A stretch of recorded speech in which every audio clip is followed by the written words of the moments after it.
Hello, welcome to Game 1 of my coverage of my STC Bunch Championship of 2013, where I finished second place. I played 7 games, and I'm going to go over each of those games.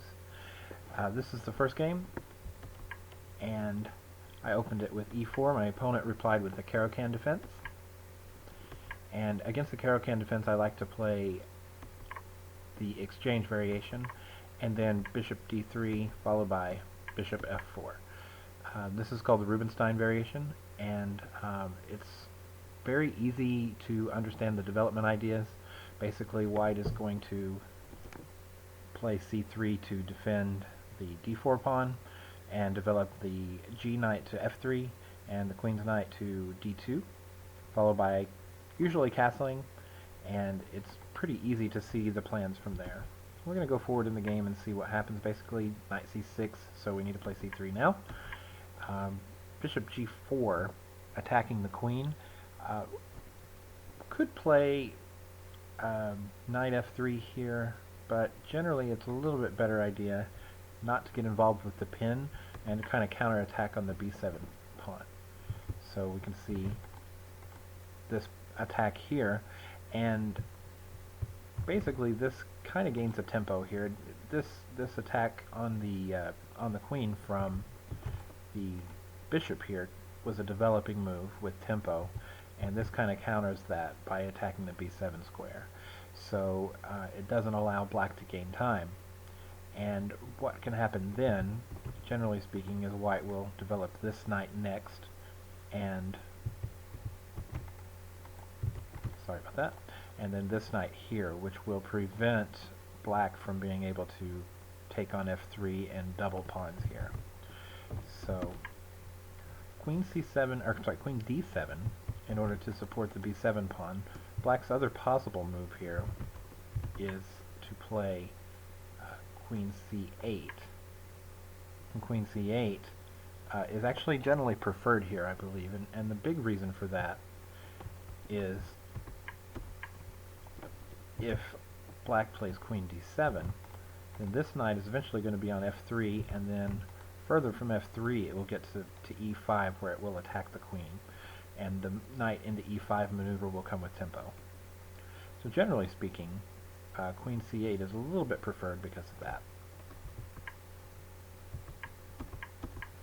Alright, so black plays queen d7, knight d2, preparing knight g to f3, and then black fianchettos on the king side over here, which is one way to develop the dark square bishop, but I wonder if e7 and bishop, I'm sorry, e6 and bishop e7 would be a better way to develop.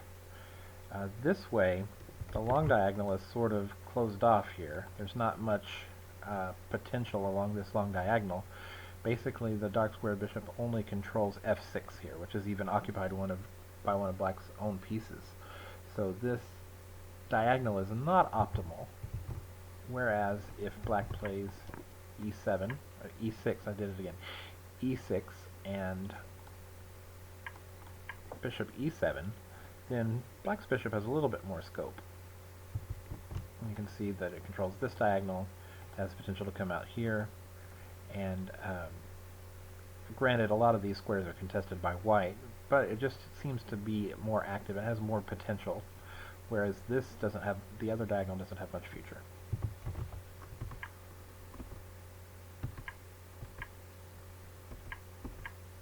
So back to the game line, and here black plays a6, and a6 is an important move to stick in here somewhere, because let's say black does something innocuous like e6. You might continue with knight e5, knight takes e5, pawn takes e5, and now this knight's attack that can either go to g8 or to h5. I would prefer h5 because it attacks the bishop on f4, but once this happens we have a bad problem over here, and black's queen is lost. So that's why a6 is played.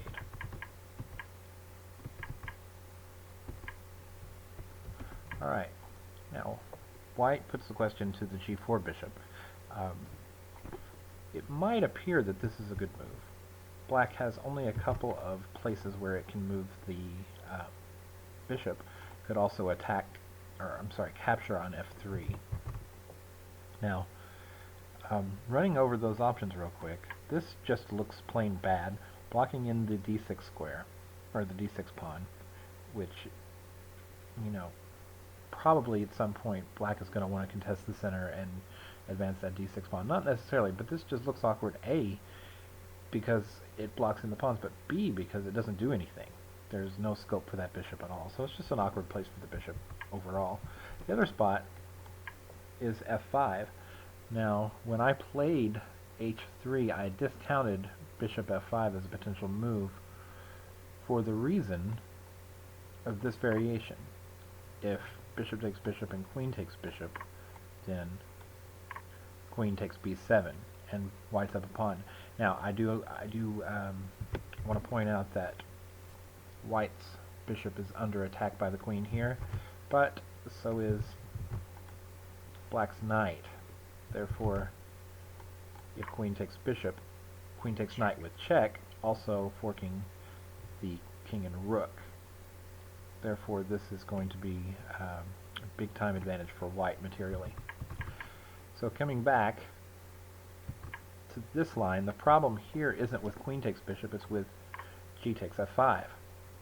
And now black has a pretty strong hold over e4, and there are some lines where black is going to get a protected passed pawn on e4, and white will actually have a decent attack. Over here on the queen side, the dark squares are kind of turning into Swiss cheese a little bit, and in some lines white can get his queen to b6, and the knight here on d2 can come over here to b3 and maybe come into c5, and you can see that black has some holes over here that white is jumping into, and after black plays his knight to e4, then trading that off will give black a strong pawn on e4, and after something like f3 challenging that and then taking it, black would have the potential to play f5 again, supporting it, and then recapture, and then it's a protected pass pawn. So this line, I need to clear that, there we go.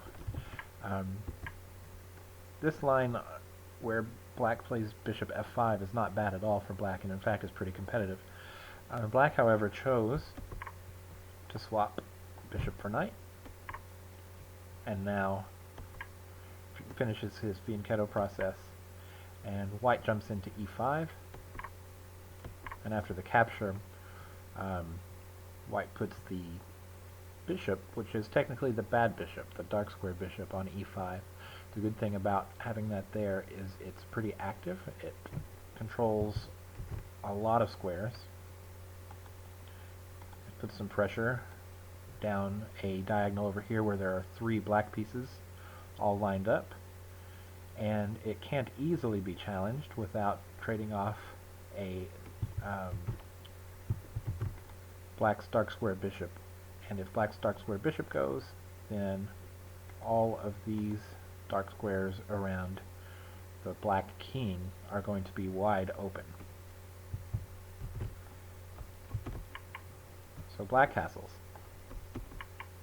white castles, and now queen c6, which is a multi-purpose move. One benefit of queen c6 is that it puts a little bit more control over e4, so potentially the knight could come to e4.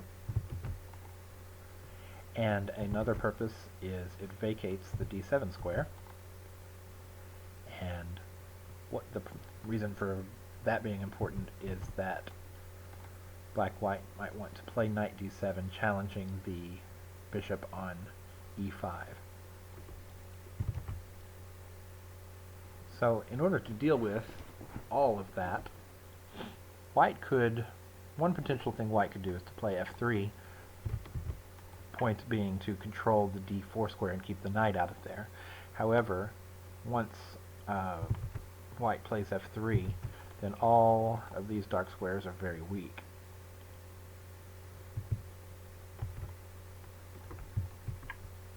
Instead, white elects to control that square with a piece and slides the a rook over instead of the f rook, and we'll talk about that in just a second. But one of the reasons why this move is also good, besides putting a little extra bite on e4, is that the e7 pawn is going to be under attack in the line that I just mentioned. So say black plays knight d7,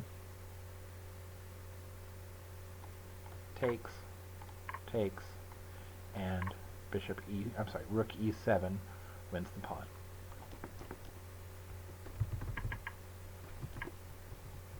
Now, why not rook f e1? And this is a pretty important point here. A lot of times when you want to move a rook to a particular square or a particular file, and you're not sure which rook to move, what you want to do is figure out which two files will eventually be useful.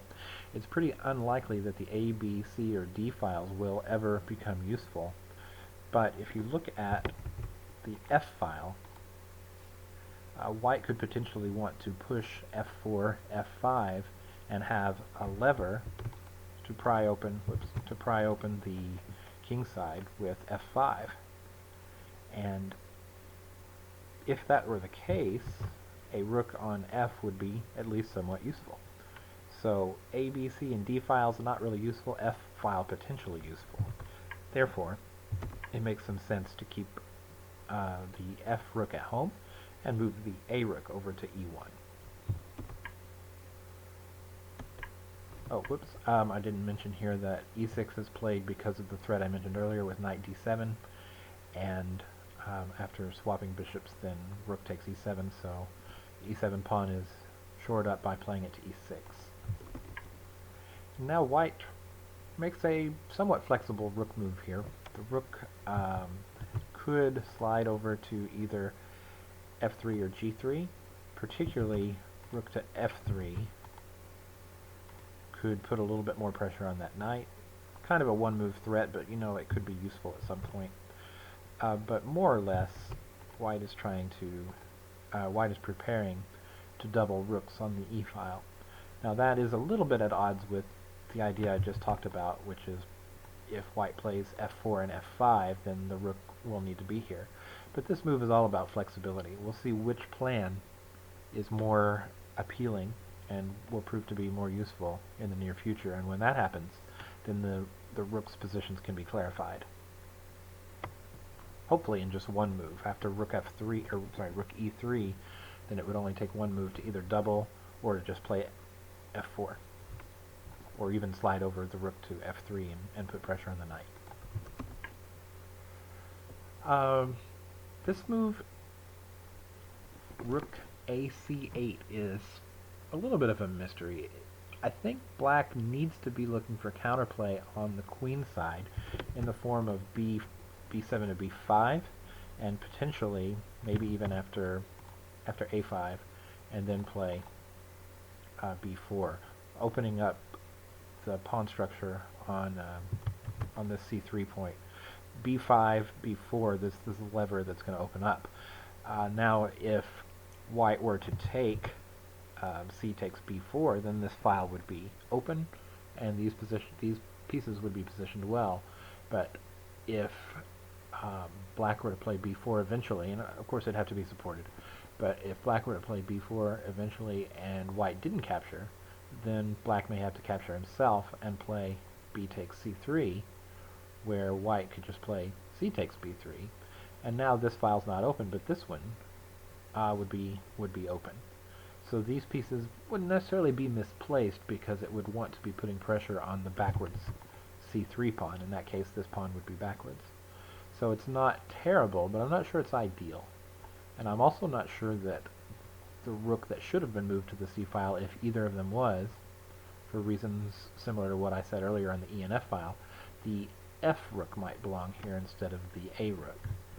So potentially a rook on C8 and a rook on B8 to help support the B5 and B4 maneuver. Just an idea. Alright, so white decides to go ahead and double up here, and potentially an F4, F5 break. If black were to take with the E pawn, E takes F5, then this file would be open, and if black were to take with the G pawn, then his king's position might be weakened. Again, we'd have the same idea earlier in terms of the e4 square, which white kind of didn't really consider very much during the game.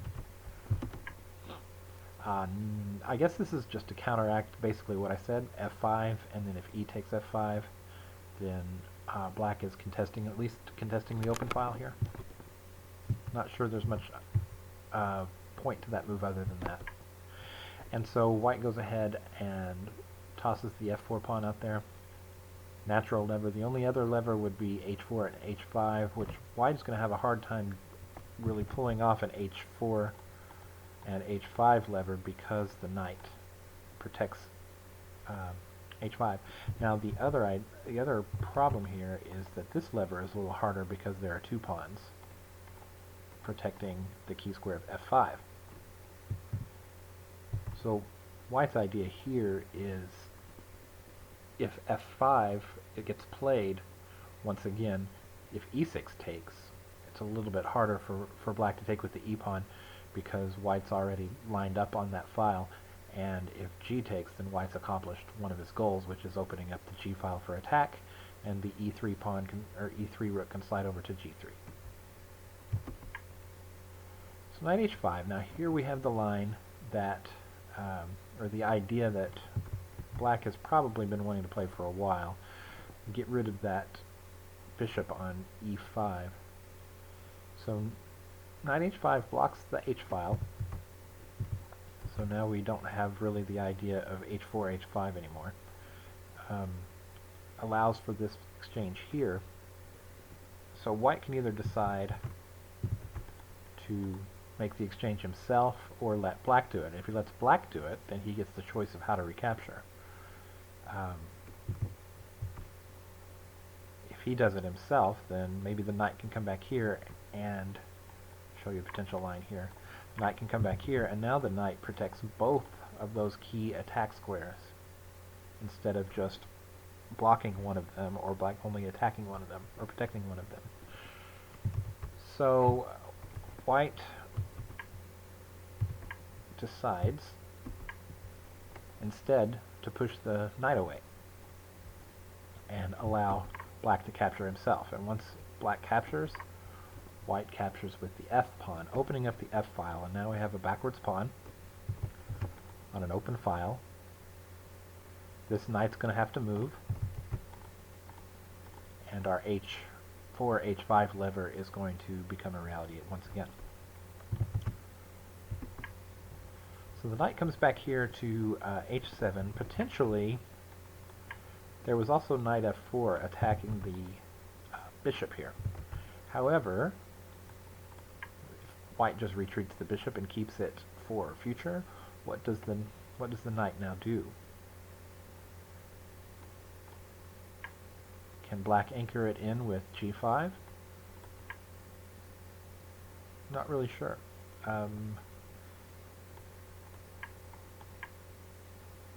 It looks like it's possible. Maybe the white pawn break on g5 will open up the h file. Not really sure, but it looks to me like this is an awful lot of air around that king now. We can slide this guy over here too. So this is probably not good for black, and I don't blame him for choosing to move the knight to g7. And once again, we talked about the advantages of having the knight on g7, which is that it puts a little bit of protection on the f5 and the h5 squares, which are keys to white's attack. Alright. So now white reorganizes towards the f file. Black prepares to defend the f7 pawn with all his forces, and the queen coming to c2 has all sorts of squares it can go to. It can go over here and triple up on the f file. It can slide over one square, slide over one square, and now it's all over the weak dark squares on black's side of the board over here. It could, yeah, that's probably it.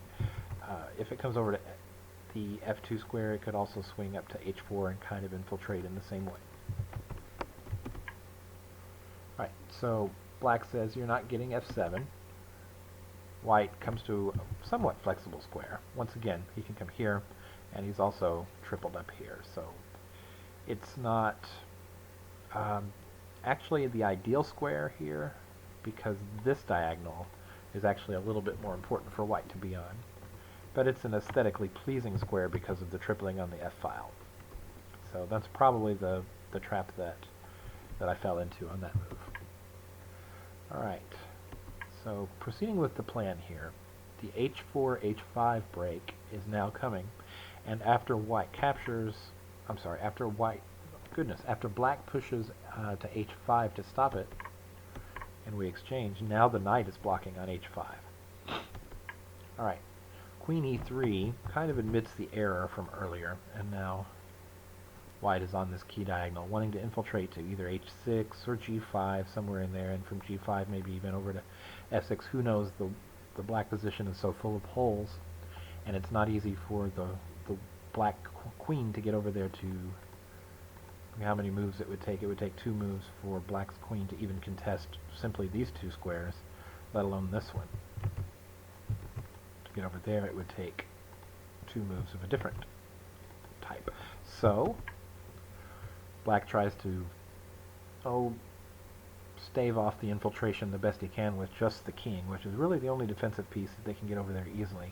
However, once the king gets over there, now we can kind of swing the rook over here, and maybe we can get something a little more organized. So black has the beginning of defense. White, however, jumps all over this pin and attacks the knight, and now black has to deal with this threat. So white has moved the queen in with tempo, basically. However, this is where black really blunders and just totally misses that the knight is under attack. So rook G8 is a game-losing blunder. Check. And after white takes the knight with tempo, just a little bit of mop-up duty here. King slides over, white repins the pawn. Black king tries to escape, but after bishop takes G6, black resigned. Obviously, black cannot capture because of the pin on the F-file, and if rook takes, then once again we exploit the pin, and if instead black tries to run, then we have bishop takes F7, and obviously if the black king runs to D8, then we just capture the rook on G8 for free, and if rook takes here, check, we have another rook for free, along with an attack. So black is sunk here and resigns. Right, so that was round 1's game, and we have 6 more games to go, and I'll get them out as soon as I can.